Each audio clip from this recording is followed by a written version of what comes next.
प्रधानमंत्री श्री नरेंद्र मोदी जी की अध्यक्षता में यूनियन कैबिनेट ने यूनिफाइड पेंशन स्कीम को अप्रूव किया है, इसको अनुमोदित किया है और ये स्कीम अभी आने वाले समय में लागू होगी। इस स्कीम के 5 पिलर्स हैं। सबसे इंपॉर्टेंट विषय था कर्मचारियों की तरफ से कि हमें अश्योर्ड अमाउंट एक चाहिए, जो बहुत लॉजिकल और वाजिब रिक्वायरमेंट था। तो इस डिमांड पे एक मेथोडिकल वे में काम करके और एक्चुअरियल साइंसेस, जो लोग आगे का भविष्य का रिक्वायरमेंट वगैरह कंप्यूट करने का एक तरीका होता है जिसको एक्चुअरियल साइंस बोलते हैं, उनके साथ मिलके कई तरह के फाइनेंशियल मॉडल्स को प्रोजेक्ट करके और सबके साथ मिलके एक सिस्टमेटिक तरीके से 50% अश्योर्ड पेंशन, ये इस यूपीएस का सबसे पहला पिलर है। इसकी डिटेलिंग देखनी चाहिए हमें। जो ये अमाउंट मिलेगा वो रिटायरमेंट से पहले के 12 महीनों की एवरेज बेसिक पे का 50% होगा।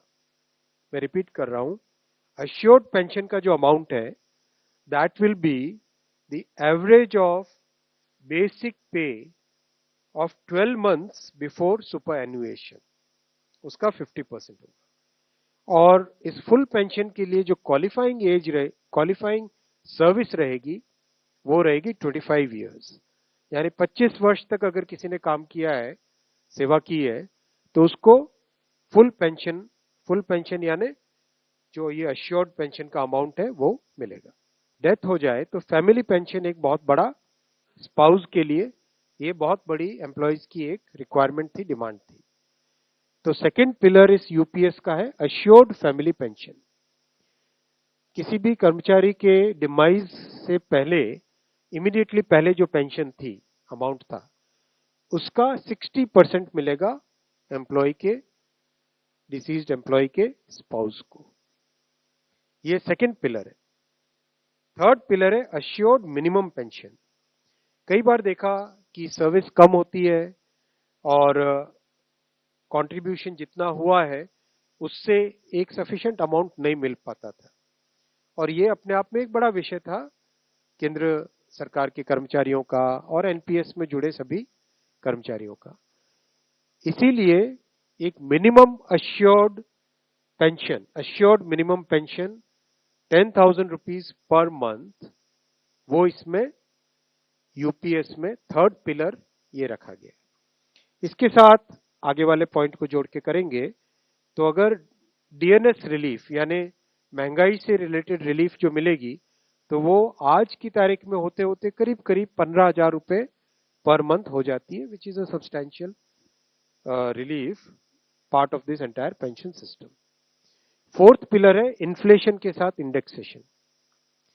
जैसे केंद्र सरकार के एम्प्लॉयज के लिए सैलरी में डीएनएस अलाउंस होता है, उसी पैटर्न पे जो इंडेक्स है, सेम इंडेक्स को यूज करके all India consumer price index for industrial workers, इसको यूज करके assured pension, assured family pension और अश्योर्ड मिनिमम पेंशन, इन तीनों के तीनों जो आपने पिछले पेज पे तीनों पिलर्स देखे, assured pension, assured family pension और अश्योर्ड मिनिमम पेंशन, इन तीनों के ऊपर इन्फ्लेशन इंडेक्सेशन डीएनएस रिलीफ के बेसिस पे मिलेगा। डीआर, डीए की जगह डीआर, डीएनएस रिलीफ।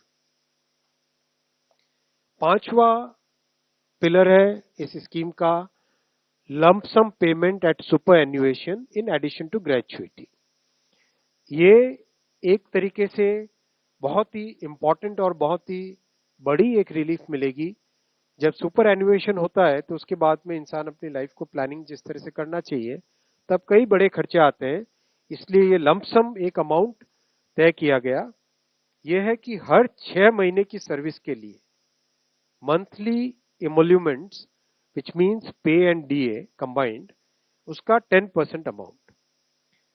तो ये एक अपने आप में सब्सटैंशियल एक अमाउंट रह जाएगा। जैसे मान लीजिए किसी का 30 इयर्स की सेवा है तो उसमें करीब करीब 6 महीने की सैलरी, सोमनाथन साहब दैट्स करेक्ट ना, करीब करीब 6, तो उसको 6 महीने की इमोल्यूमेंट्स जो उसकी रहेगी पे प्लस डीए मिला के, वो एक लमसम अमाउंट की तरह मिलेगा। If you like the video, do like, comment, share and subscribe.